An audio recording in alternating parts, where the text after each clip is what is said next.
If you do not understand white supremacy, what it is, and how it works, everything else that you do understand will confuse you. In all of these 9 areas of activity, economics, education, entertainment, labor, law, politics, religion, sex, and war.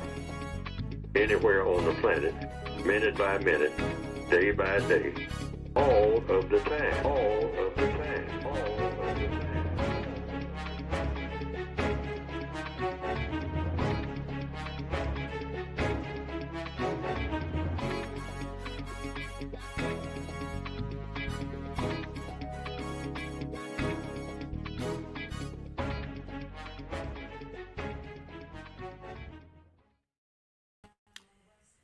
Well, good morning, good afternoon, or good evening, and welcome to the edition of the Neely Fuller's Counter-Racist Code Show. I am Mr. Bobby, and we thank you for listening. Before I get started reading the housekeeping duties, keep in mind that as the show is being produced, we are under constant attack by the usual suspects. It's not a joke. Even with me right now reading this, some of my screen is not showing, whereas before they used to. But I am intentional, which I will be using that word, in doing what I have to do in the preservations of producing justice. In fact, you have to be intentional to do it, or else you will fail, because the system that is against us is designed to fail, and that is why the system must be dismantled. With that being said, today's topic is the observance of the 96th anniversary of the birth of the man behind the code book, Neely Fuller Jr. But there's another code book out there too that I thought that Gate was going to mention, and I did some research on that. But anyway, this is about the 96th birthday of the departed elder Neely Fuller Jr. Now, housekeeping. You can help support and promote the show by hitting the like button, please do, and the share button. To watch this show live, go to YouTube at Produce Justice, Facebook and Instagram at Produce Justice Neely Fuller Jr. And you can also watch the show live at producejustice.com. Now, a replay of the show is available immediately on all platforms. To get on the show, please, ma'am, please, sir, do this. To share your thoughts, click the link in the feed, and you will be prompted on what to do next. You can also find the instructions on the website at producejustice.com. And while you're doing that, feel free to read a passage from one of Mr. Fuller's books on the air for discussion. Now, to contact us off of the air, which some of you have, send your questions to contact at producejustice.com. Excuse me. To order the books, go to producejustice.com. And that's all you have to do. Today being the 7th of October, 2025 edition. That's what's missing from my screen, but that's where we are. October the 7th, 2025 edition of the Counter Racist Code Show with Mr. Bobby. I'm one of the co-hosts, and Gate, who is in the background getting ready to tool it up. So we say good morning. I'm still learning. I know Gate's going to say that, and you are still learning too. So let me present Gate to you as we continue with this show. Gate, good morning, and how are you? Good morning, and indeed, I am still learning. Glad to be here on this Tuesday morning, and we come to you every Tuesday at 9 o'clock to bring you the Neely Fuller's Counter Racist Code Show. I'm still learning, and we're going to learn today as well. Hopefully today you'll learn a little bit more about the man behind the Counter Racist Code book. This is going to be a different kind of show. In the past, we've been talking about some of the passages Mr. Fuller put out here, his books, and we're talking about justice, dismantling the system of racism, quoting his very well-known quote, "If you don't understand racism, white supremacy, and how it works, then everything you do understand will only confuse you." Well, this signature quote has been played, I would say, millions of times across various platforms because it's so profound. Mr. Fuller wrote 3 books. In 1984, he wrote his original United Independent Compensatory Code Book, which is Counter-Racist Code Book.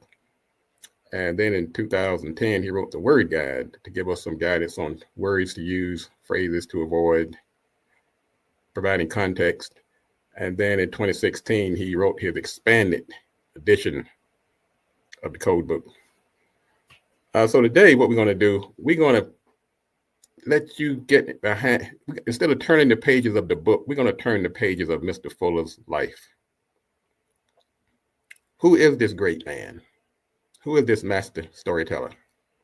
Who is this author? He was actually a person, a very genuine, down-to-earth, knowledgeable, humble.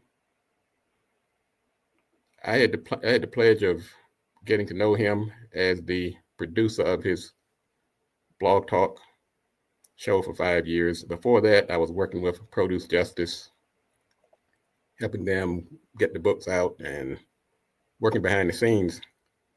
And I'm telling you, when it comes to someone who is so self-deprecating, it's not about me, it's about others. It's about the work, it's about justice. That was the embodiment of Neely Fuller Jr.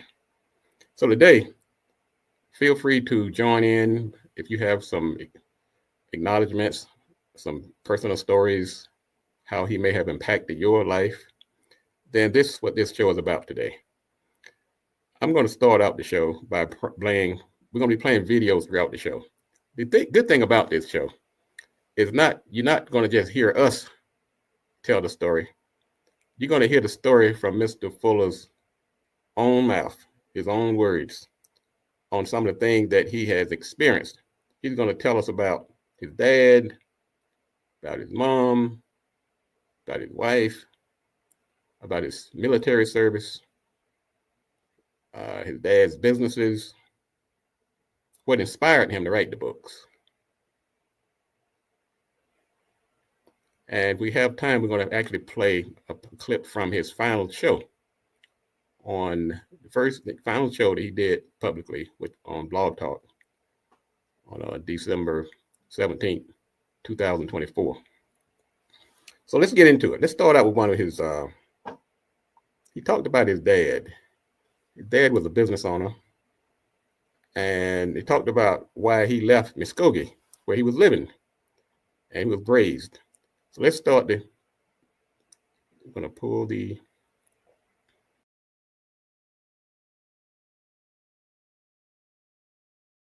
I remember you were saying that there was a time when you were back in Tuskegee, Oklahoma, and your father had businesses like a restaurant. Muskogee, not Tuskegee. Muskogee. Yeah, Muskogee. And the town was dying.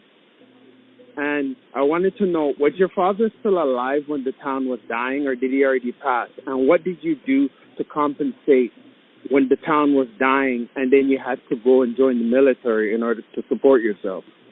Yes, the town was dying.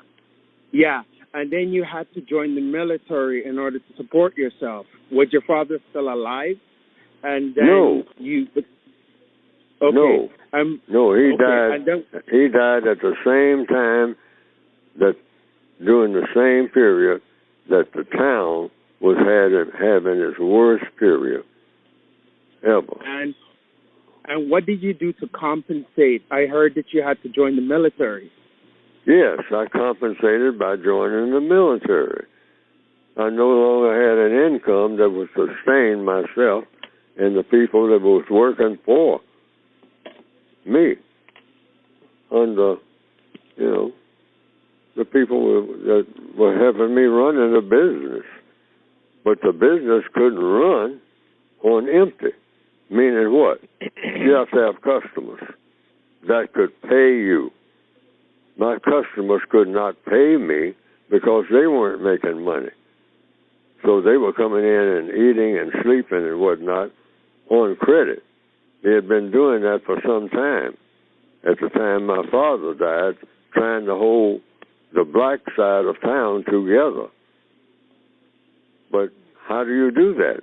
If you're running a cafe, a hotel, 47 rooms, and you have a barber shop and a beauty parlor, you have a small grocery store, you have a pool hall. These were businesses that my father had for years when the town itself, including the white section, was prosperous. But the whole town, including the white section, was slowly dying.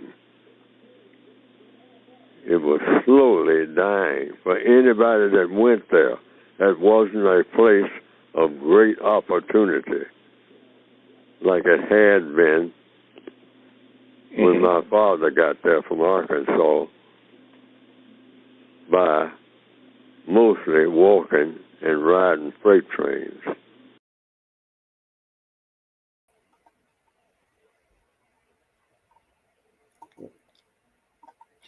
Now, let me tell you what I take from that. This was very.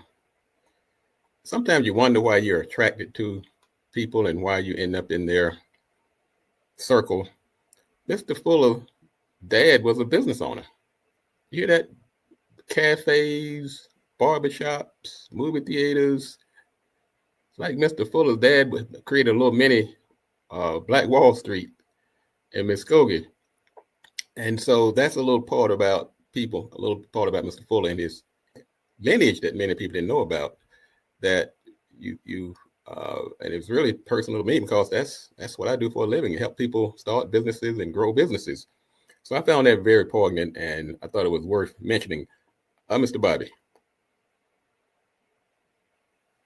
He was intentional about what he was doing. He had a plan, and he thought it logically. And as the caller, that was Victor from Canada, was asking him, what were you going to do?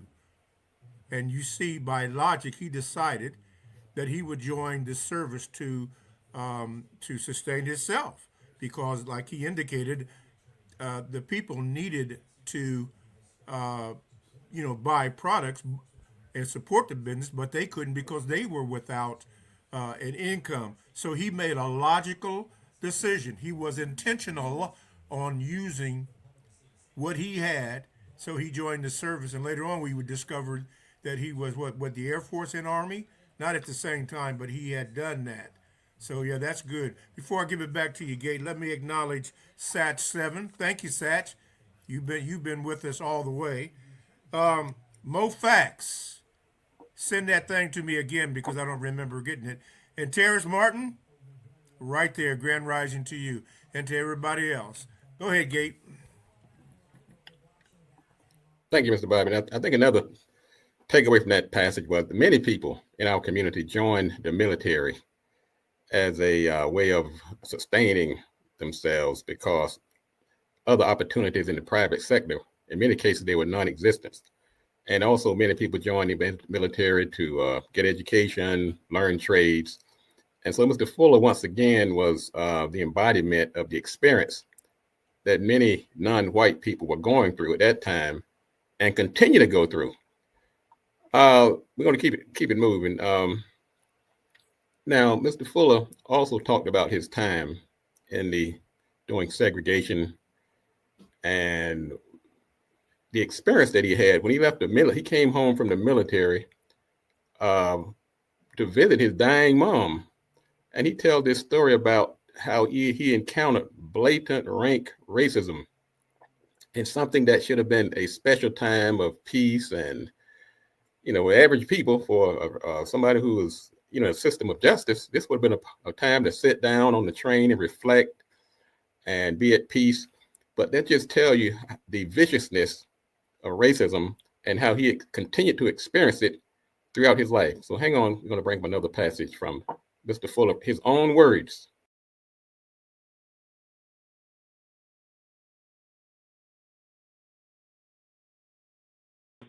And the person that I refer to as mother, and most people do, was dying of cancer in a separate section of a hospital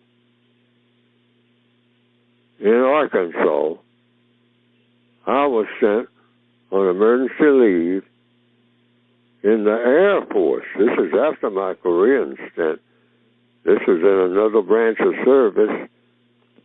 And after I had been in the Army and gone into the Air Force, the person that gave birth to me was dying in a segregated section of a hospital in Arkansas, and I had to stand up in the aisle halfway across Arkansas because I could not sit down in the section that was marked for white people. And there I was standing up in full uniform, ribbons and all, trying to hold my duffel bag, carrying all of my military stuff, and sitting on it from time to time, and had some clean shirts on a hanger that I had to hold in my hand while I held on to a strap hanging from the ceiling, and as the bus that I was on rocked back and forth all through the night with the white people sleeping, and I'm the black person in uniform forced to stand up because I could not ride in the white section. And when we got to different places, all of the white people got off the bus, along with white soldiers, got off the bus and went to eat and use the restroom, but I could not. You're not talking about ancient history, even though I am kind of ancient.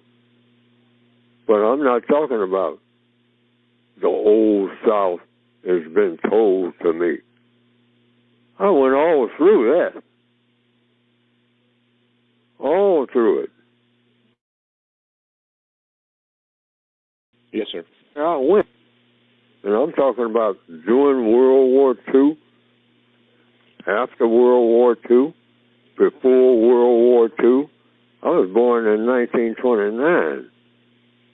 You're talking about the stock market crash, born in October 6, 1929. That was right on the button when the stock market crashed. Now, you know, if white people were eating out of garbage cans, what do you think black people were eating?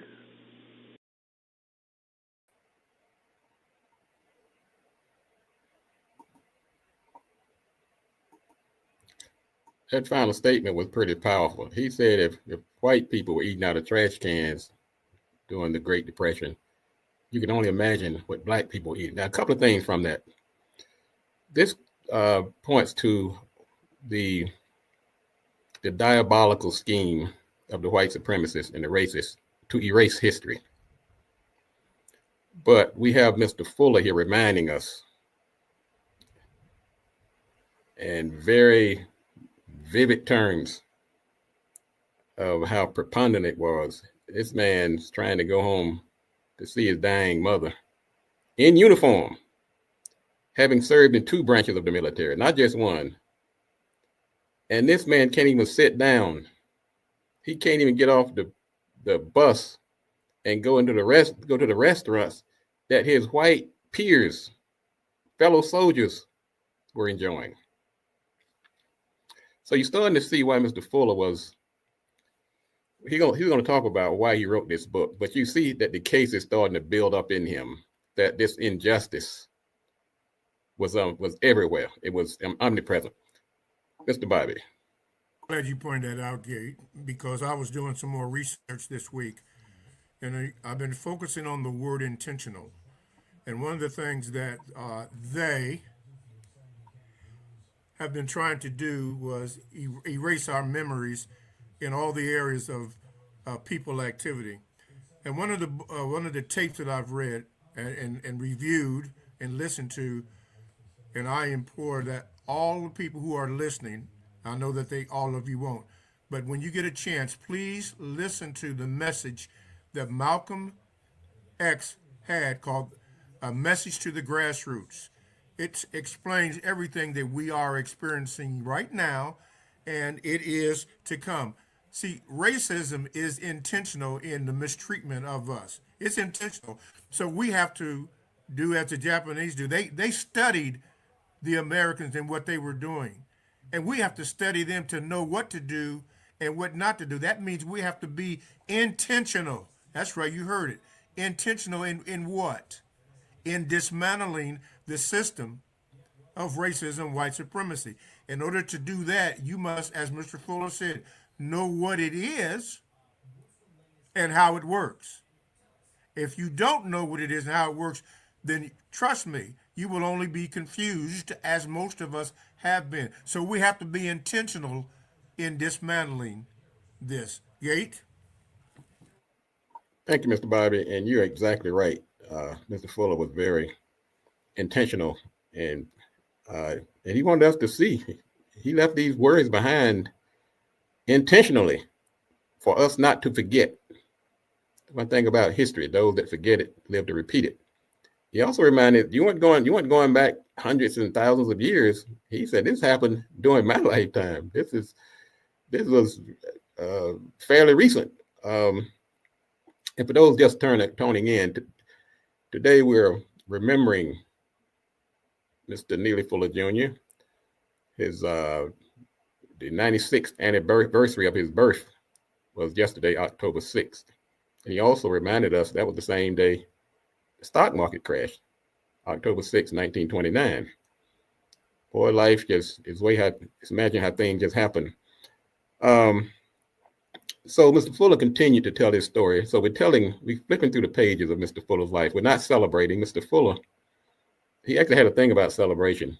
He said, we don't have any reason to celebrate, including when it came to himself.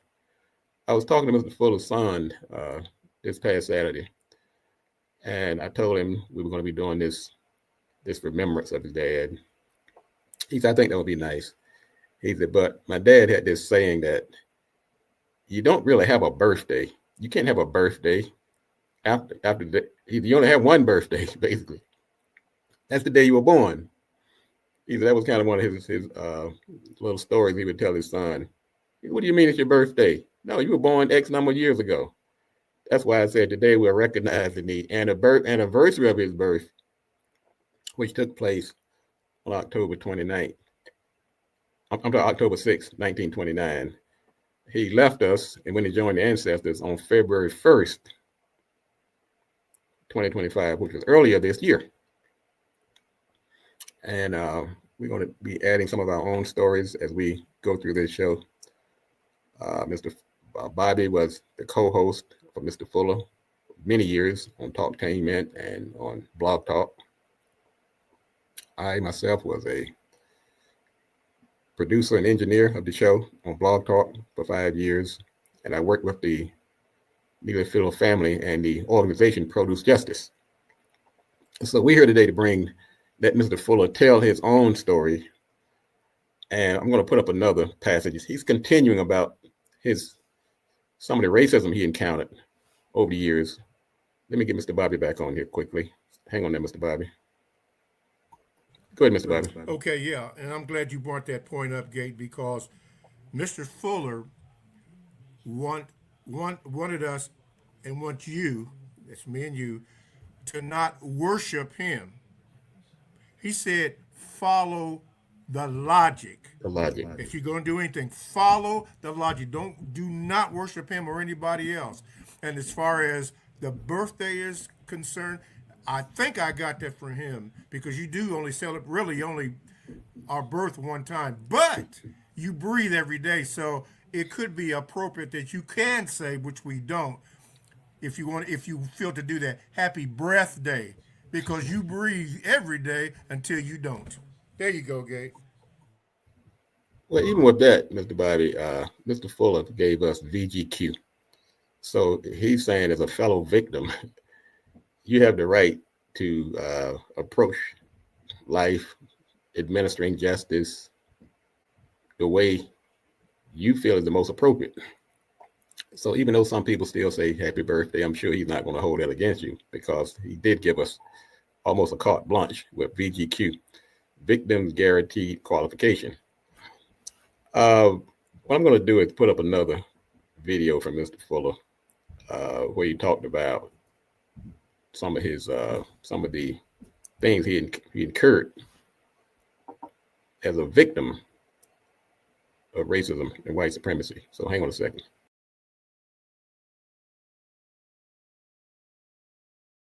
Mr. Fuller. I had a question for you, Mr. Fuller, regarding you growing up in the Jim Crow era. I wanted to ask you, did you ever get threatened by the Ku Klux Klan, or were you ever threatened to be lynched? And if so, how did you respond to that? No. They had always I fulfilled all the requirements when I was a younger person. That's one reason I'm still here. If I didn't fulfill the requirements, I wouldn't be talking to you. The requirements by whom? By the white supremacists. Drink from the colored water fountain, Fuller, Negro Fuller. So I did that. Go to the colored school, Neely Fuller. I went to the colored school. I never set foot in what they call the white school. Did not set foot in there. Got no business in this building. We'll string you up on the flagpole. Got that, boy? I got it. Don't you even step on the steps going up the steps to the door to the place, unless you're the janitor. And you better creep up there when you do that. Come in the back door, not the front door. Do you know where you are? See, I knew about that.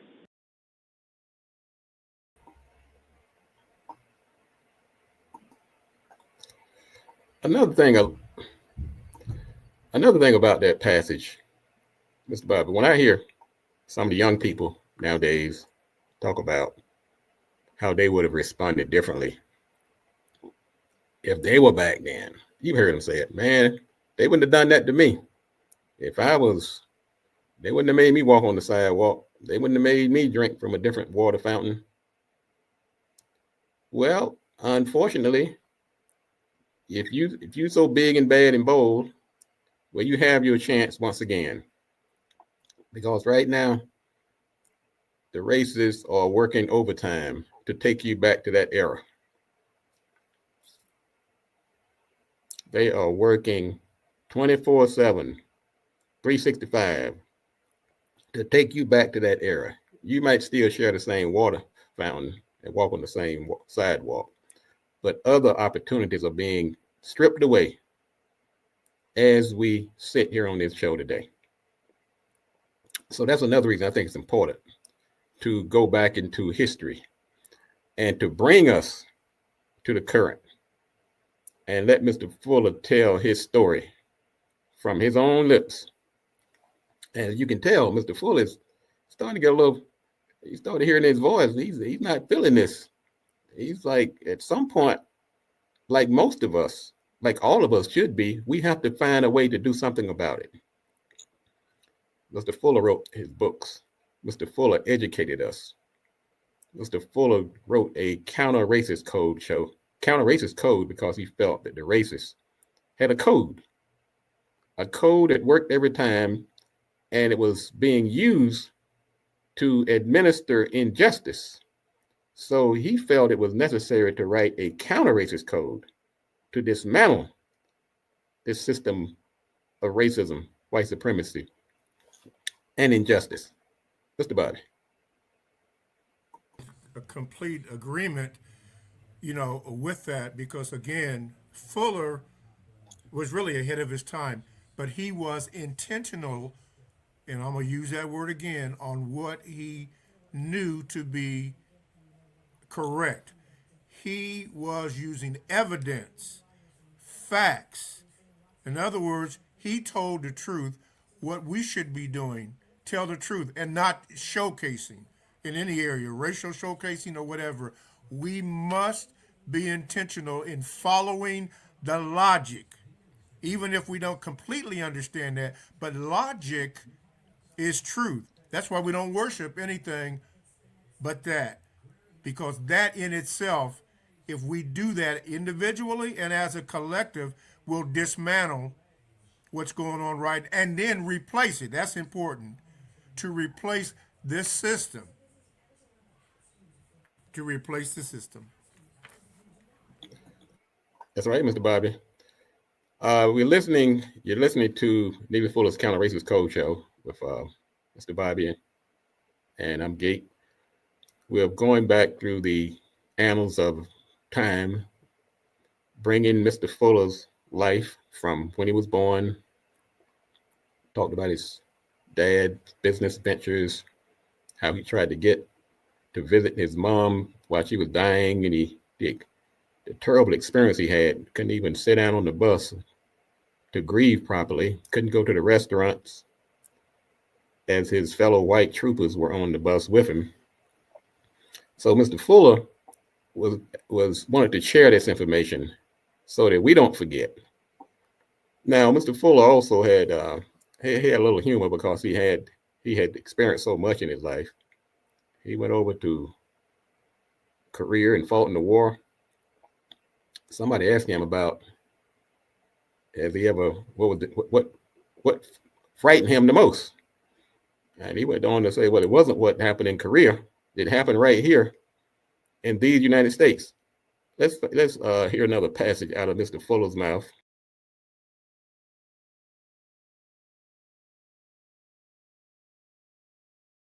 And I was never more frightened than I was right here in Washington, D.C.,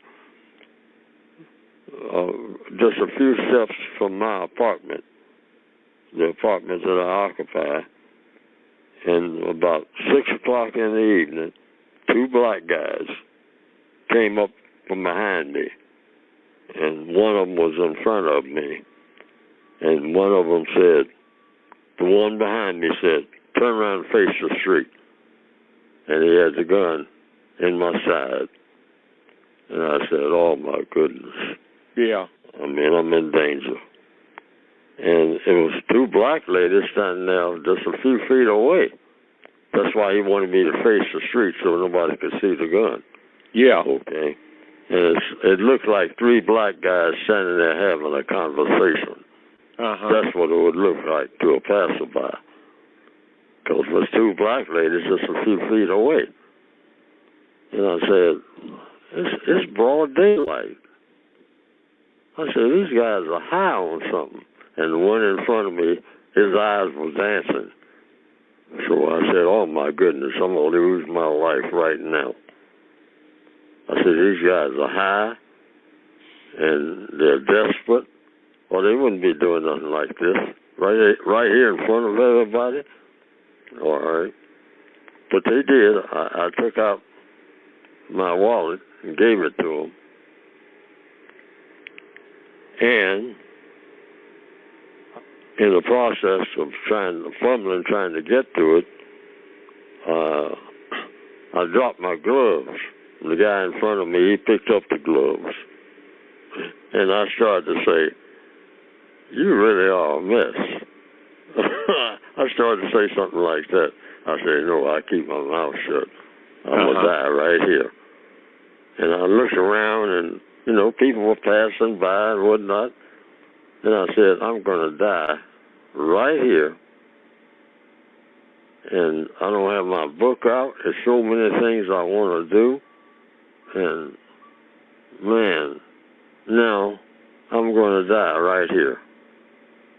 So this is how it's all going to end." And so they took the money, and then they ran. Then I got mad in answer to the caller's question. And I started running after them. As crazy as I could be. Right. But when they got down to a corner, I was yelling at them. I said, "Stop. Somebody call the police," because there's a lot of college students who were being dismissed right across the street. That's where I was located. And they had just come out, a whole lot of them. And so I yelled for people to call the police while I was running. But everybody looked, surprised because, who is this guy? He yelling and whatnot. But then the guys turned the corner, and then I came to my senses. I said, it's a fence down there that they don't know about. And they can't get over that fence. Because I knew the height of the fence. So I knew they're going to have to run back the way that they came. And so I said, I got to get out of here. Because if they come back and I'm standing there, they're going to shoot me. Because they ain't got no choice. Okay? I've attracted all this attention now. So then I started running back the other way like I had some sense. But they didn't have cell phones then. Yeah. In 1984. Oh, okay. Wow. Right. I didn't know that story. Wow. Oh, yeah. That's the closest I've ever been. And I've been in combat. I mean, in combat, not a few days at a time. I've been in combat non-stop for 10 months. When I went to Korea, they put me right on the front lines. No hesitation at all. And I stayed there. In Korea, I was never more afraid in Korea for 10 months than I was for those few minutes when I thought I was going to get killed by two black guys. Wow. See, we're the people who are most likely to kill each other.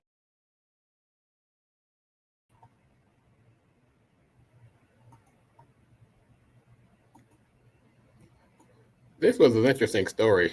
And one, Mr. Fuller, here's a guy that fought in Korea on the front line. He's out there for 10 months, he said. And his most harrowing experience was at the hand of another victim of racism. Now, for all the people out there that say, well, that just shows you guys are violent. And what Mr. Fuller has said on many occasions, that anything that happens long as you're under this system, if you want to call it black on black violence, whatever you want to call it, but we know that violence, people tend to be violent against the folks they're the closest to, whether it's white on white, Asian on Asian, Latino on Latino. But he said, whatever you do, anything that happens in this system, whether it's crime, whether it's this, that, the other, until you dismantle this system, it falls at the feet of the racists and the white supremacists. Mr. Bob, I'm gonna bring this next passage up. Then we're gonna get some callers in here. Have a couple of people in the waiting room. Now this next, some people would ask Mr. Fuller about his wife and his family, and it's like, wait a minute, you this guy that's out here writing code books, and well, what does she think about all this? So let's get his take on how his family.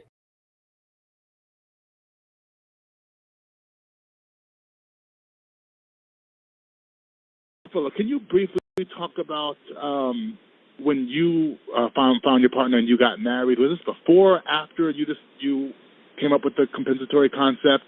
And how did that work out, considering that you had to find a wife who was in the same mindset of you? Thank you. All right, thank you, Luke. Mr. Fuller? Oh, at the time that I did it, I didn't even consider that. But she grew into it by being around me. We hadn't even discussed it. In fact, a whole lot of things weren't even discussed.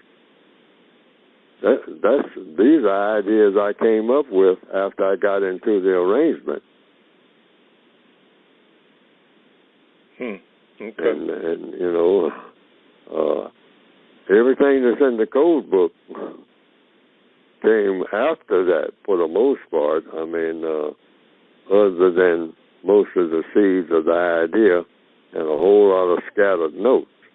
I didn't even have a book when I hooked up with her.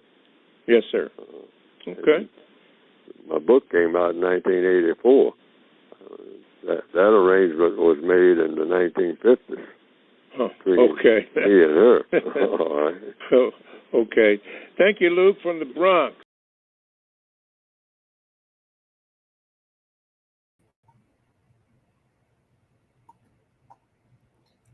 As Fuller said, he was like a package deal. She may have just grown into it because he met her before he actually wrote the book. I have a personal story about Mr. Fuller's wife. I met with Mr. Fuller's son, Mark, over the weekend. And we have this story. I used to have a radio show on Radio One, and one of my most loyal listeners was Mr. Fuller's wife. And she was a regular listener. I mean, I didn't even know. I knew about Mr. Fuller, but I definitely was not working with them. And Mark was telling me that his mom used to listen to the show. And she said, she came up to Mark one day and said, look, there's this guy, Gate. You need to talk to this guy.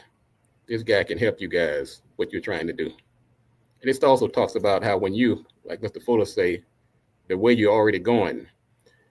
And he said that his mom would come back to him every week or so and say, have you called this guy Gate yet? Because he can really help you guys. And so Mark said he finally picked up the phone one day. And we met, and things just started to happen.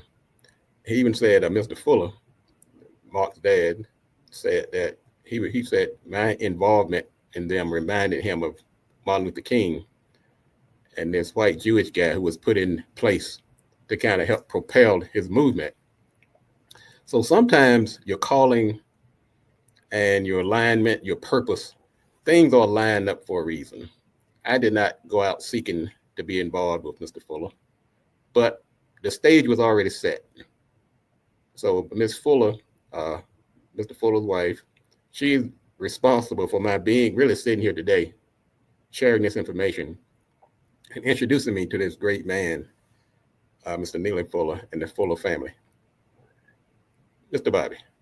Yeah, I can concur, with that because Fuller selected me also, because before then I had done actually sports broadcasting. I was a play-by-play announcer here in the Central Ohio area, and matter of fact, I was to get an interview with Mr. Kahari Inaharo, who recognized some talent within me that I didn't even know what was in myself. and Fuller was on the platform that he had, which was talktainmentradio.com, radio the way it should be heard. Anyway, got me on there, and then the program that I had was Talking Sports with Mr. Bobby, and we talked all kind of sports. I didn't even have a computer like I had now, but they had all the stuff arranged for me. Anyway, he had different co-hosts, and some of them were just tremendously good. Never did I think for one moment that I would be on with Mr. Fuller, but as things happened, the progression of time, uh, he and I were no longer with that station, and then he reached out to me, and here I am today, right here, and I am the blessed for it because, as you know, Gate, we have a worldwide platform, and I'm still learning also. And one thing that I learned from Mr. Fuller is to be truthful, which when I was going to Ohio State University and Columbus State here in Ohio, in journalism is to tell the truth. Now, people don't have to believe you, but you have to follow a journalistic protocol. And when I got with Fuller, tell the truth. And as you can see right now, the usual suspects are twisting stuff or fixing it so that they are deleting or don't want us to know, but know what is truthful or add in confusion. But I'm still with that. Part of that journalistic thing is with me to tell the truth. And then, as Fuller indicated, no matter what you do, be intentional about it and tell the truth. The truth may hurt, but the truth also heals. Gate? All right, we're going to get some people up here. I saw you were there. You disappeared. Come back. We'll put you on. Bill, if you're ready, go ahead and connect your device. While you get ready, I'm going to bring up Jesse. Jesse, welcome to the stage. You're on the Neely Fuller's Counter Racist Code show. Welcome to the stage.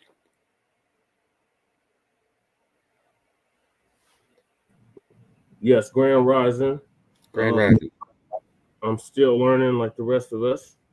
I just want to say RIP to Neely Fuller Jr. Yes, you're right. He did tell us to tell the truth and tell it bold, tell it as much as possible. And we are in a time where the truth is being distorted. And people that told nothing but lies on our people are being exalted and lifted up. And we have to continue to tell the truth, no matter who doesn't like it. And we are in the refinement stage of racism, white supremacy, which is the sum total of all speech and or action by those white people who practice racism in a manner that improves or refines the methods that helps to make the practice of racism more efficient and or more acceptable to their victims of the non-white people. So we need to continue to fight for justice, guaranteeing that nobody's mistreated, and those that need the most constructive help get it in a constructive manner in all 9 areas of human activity, which is economics, education, entertainment, labor, law, politics, the area that I work in, religion, sex, and war. And as victims of racism and white supremacy, we need to make that our active daily mission. Wow. Thank you, brother. I really appreciate that. And you've been on I think you came on one time before, and you say that you're a follower of Mr. Fuller. Yes, You're in I am. the area of politics. And so just hang in there, brother. We're going to keep Mr. Fuller's legacy going. Many people, sometimes when a leader leaves us, sometimes their memories and dreams and mission go with them. That's not going to be the case here. And we appreciate people like you helping us keep this memory alive. Let's get Bill on the stage. Bill, welcome to the show. Thank you. Good morning, gentlemen. Good morning. Still learning here, still learning. Yes, I just wanted to share some things that Mr. Fuller had told me. He told me that he never, ever drank alcohol or used illicit drugs. Okay. Didn't smoke. He said that he never missed a day of school. And never was late. I would like you to get Mark to, address some of those sometimes, but there were several things that when he would say it to me, oftentimes I couldn't believe it. Right. And he used to talk about how he lived on the divided side of town, and all of his father's businesses were near the railroad track, and they were on the black side of town. And he talked about how many times while he was in front of his father's businesses, he got propositioned by white people who could come to the black side of town, and he would be asking him to find him a woman to have sex with. He was saying how that was a regular occurrence, and he said this happened to him as a young man, 10 to 12 years old. He also talked about how he used to be getting ready to go to church and could look across the train track and see the white people in their churches. And he would think, why are they in separate churches? And, there were just several stories that we got to get. We would often talk to him before and after the Welsing Institute and when traveling to presentations with him. And it was just interesting for him to talk, about his life. He always had a story about being useful and productive. He talked about a guy who worked for his father, and he used to say, "Why do you keep him around?" He said, he comes in drunk sometimes, and he's always making mistakes. And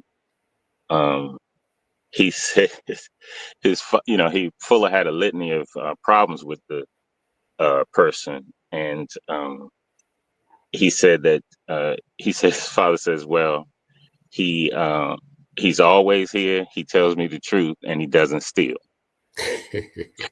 And What a good resume. And that was interesting, and he said, and that's where he got a lot of that, trying to looking at other people but judging what's productive, and he said that the guy. Go ahead. Mr. Bobby trying to get in here. And Go we ahead. have a couple other folks hanging on Yes, the air, so hang on there. We're going to try to get a couple other people on, so hang on there, Bill. Don't go away.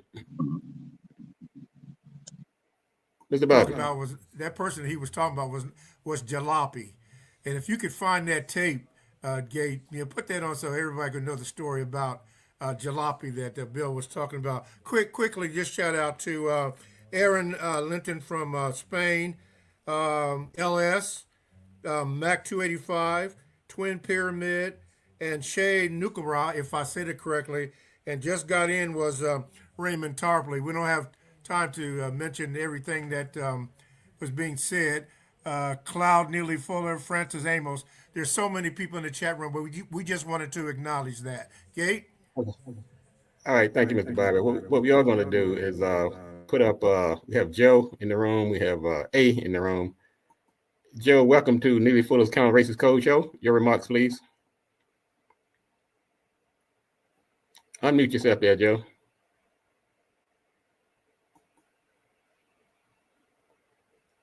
Okay, like we lost Joe. Let's go with A. Morning or good afternoon. This is Aaron from Spain, and Hey, Aaron I'm from a Spain. long-term listener of the show, and I'm very familiar with Mr. Bobby. We've had many calls. I would just like to say, my condolences to the Fuller family, and I would like people to know that Mr. Fuller has touched the hearts of many people. He created this piece of work which is going to be instrumental for hundreds of years in the future beyond us and our generations. And I would like to also let you know that he's personally helped me. His information saved my life. I don't say that very likely or lightly, I should say. And I think it is very important that you have this show. The reason being, without getting into anything controversial, we don't want anybody, any detractors, regardless of what their physical characters are, to dilute the message or twist the information. And it's important for the listeners to also know that Mr. Fuller, when he was with us, he did tell us that it's about the code. It's not about him. Although we are honoring him because he touched our lives, it's not a cult. It's about creating a meaningful solution to end racism on planet Earth and beyond. And I also want to thank Mr. Gate and Mr. West for all the hard work and effort that you do. I know sometimes you get some trolls in the chat room, and I don't think that you're trying to dishonor or try to do anything left of what Mr. Fuller was doing. And that's just my part. Just really want to express, like, when Mr. Fuller died, I felt like I lost a friend because Really. it wasn't just like I'm listening to this, and it's helped me understand who I am as a non-white person or universal man. That's my little bit. Thank you very much. Thank you, Aaron. Thank you. We're going to play one more. We're going to play a couple of moments. We're going to run over just a little bit today. So I think this is important because this is the first anniversary of Mr. Fuller's life that we have observed since he passed on February 1st of this year. So we're going to take a couple of more minutes and just get in some more calls and a few more comments on Mr. Fuller. Now, many people ask Mr. Fuller, what was his inspiration? What made him, when he's writing the books, what did he get his inspiration from? Well, he spoke on this, and the inspiration was a surprise many people. Let's find out what Mr. Fuller's inspiration was when he talked about this.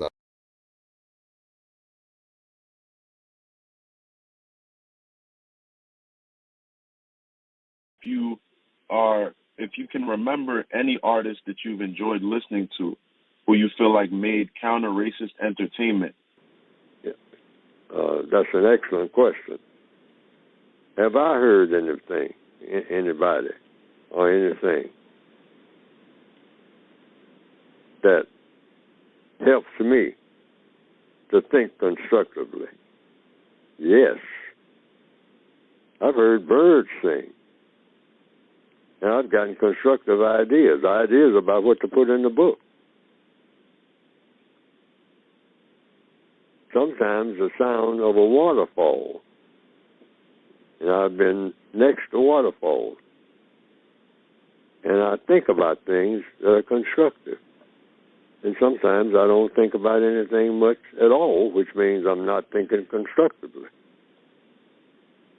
So sometimes even what is music, I can hear the same thing later on, and it's noise. Why? Because it doesn't help me to think constructively. I'm not thinking about anything constructive. So in answer to the question, there's just two types of sound. And you can tell the difference between one sound and another.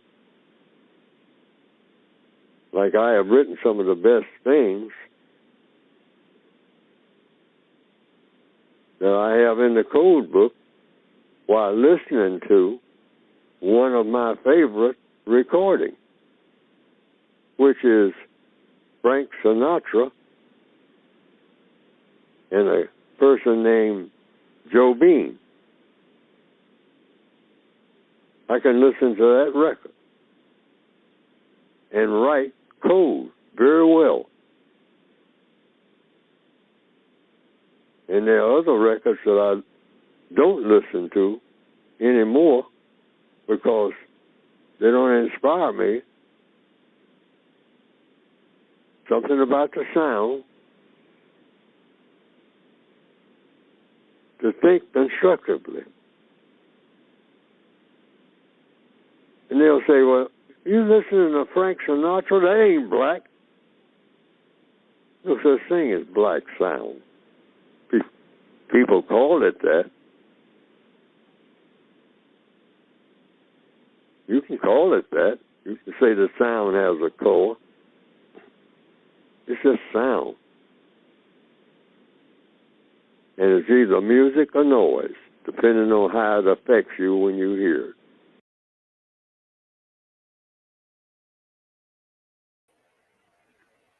It's either music or noise, depending on how it affects you when you hear it. I was kind of thrown by the Frank Sinatra. But I tell you, being a creative person myself, I will say that sometimes your creativity comes from the strangest sources. And it's not something you have control over. You're either inspired, or you're not. You either get creative about it or you're not. But it's not something that we can always judge or determine in advance what's going to inspire us. We're going to do one more, and then we're going to get you back on here, Mr. Bobby. So this is talking about why Mr. Fuller wrote the book. I thought it was kind of amusing too. He was very, very blunt and frank about what caused him to write this book. And sometimes it's not as deep as people might think. Sometimes you just got to do what you got to do. Question is, for Mr. Fuller, what inspired you to, write the book and then also to be a public speaker, starting, way back in the 70s and even until today? What inspired you to do this work? All righty. Thank you, Jesse. Mr. Fuller? Pain, P-A-I-N, the system of white supremacy, racism. That's what my book is about. Helping a person to not have to put up with this pain, P-A-I-N, mental and physical pain is what the system of white supremacy brings on. It's designed to do that. And I was caught up in it and still am. You're tired, creatures of all types, even alligators, do not like pain. Sitting in a dentist chair and you feel what? Pain. Or you anticipate getting pain and you want to avoid getting pain. Or when the doctor says, I'm going to have to operate, one of the first things you think about is pain. So I was inspired by pain. The system of racism I found to be painful, not something that I'm supposed to enjoy.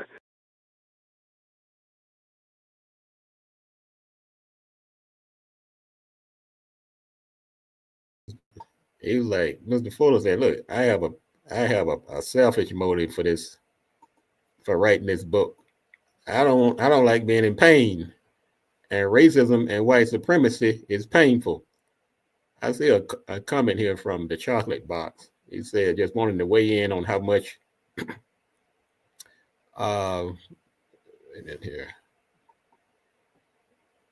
said on how much of an impression Mr. Fuller has made on my life. And I thank you too for helping keep his message alive. Thank you, chocolate box. And we have so many comments. Now look, when the show is over, you can actually go back to YouTube and you can read all of the comments in the feed. You can replay the show. We'll be back if we don't get everybody in today. What we're going to do before we get out of here today, we're going to play. We're going to bring this all up to the present. We're actually going to, back in December 17th, 2024, Mr. Bobby and myself, we were working on the show as we normally do. Mr. Fuller had been out for an extended period of time. We were running reruns and rebroadcasts. And Mr. Fuller, I was in contact with Mr. Fuller's son and just kind of monitoring his health. And we were hoping that he'd come back on air. People were writing letters and they were asking, where is Mr. Fuller? And some people thought they had seen him for the last time. But you don't know. You can be a young person, middle-aged person, old person. When your number is called, there's not a whole lot you can do about it. And sometimes you get these little warning signs that something may be amiss. But people spring back. People come back. So before we get to that, I'm going to get Mr. Bobby, any comments you have before we jump into that? Yeah, before you jump into that, if I don't come back on the air right now, the word today is intentional. Be intentional about being bringing the truth about dismantling white supremacy. Be truthful about it. Be intentional. ProduceJustice.com. Go ahead, Gate. Bill, let me give you your last word, because when we're going to play this last passage, which is going to be Mr. Fuller's final appearance on the Neely Fuller Counter-Racist Code Show. I thought it would be important to get his last. It was a monologue. Mr. Bobby would ask Mr. Fuller at the beginning of each show the thoughts and expressions of Neely Fuller Jr. And he would give a monologue, sometime 3 or 4 or 5 minutes. And on this particular day, he kind of saw what was coming. But Bill, let me get you before we get out of here. Bill. Yes, quickly, I'd like to say that people always ask, what can we do? The code mostly is about thinking, speaking, and acting, but the act is mostly speech. As Mr. Bobby just said, be truthful. Mostly that involves being productive and doing things, but it's about talking and using the code as much as possible that you see fit, because we need to develop this as a mode of communication. Mr. Fuller used to talk about it. Once we get a critical number of people using code that they've actually theorized with and decide to use, we can soar. So I just want to say that, and it's about talking. Sometimes we say doing, but most of the doing that codified action is actually speaking to one another and to suspect white supremacists and white people. Thank you, Bill, for those very powerful words today. And thanks for that call to action. What we're going to do now is we won't come back on after this. We're just going to let this play out. So these will be the last words you hear from us on this particular show today. We're going to play Mr. Fuller's final monologue on the Counter-Racist Code show from the December 14th, 17th, 2024. And, it's kind of, it can be a little difficult to listen to. So kind of get your tissues nearby, because he's speaking to us really for the final time. And so we thought we'd share this on this. We're not celebrating. Let me just drop that. Mr. Fuller said, do not celebrate me. It's about logic. It's about the message. It's about the books. It's about the material.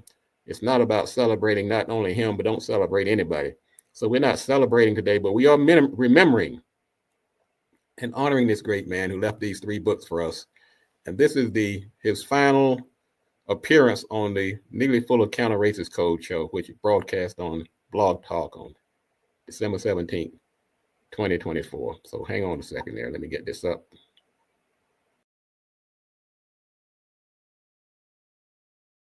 Say, good morning, Mr. Fuller, and how are you and how are you feeling? Good morning. I'm still learning, and I am recuperating from illnesses, which I won't describe, but it's still bothering me some. And but I decided I had to get back on the air. Okay. So here I am. Thank you, and I'm glad that you said that, because there were many that were inquiring about that, and I could only give them what I knew, which was nothing, just whatever management told me, and that was it.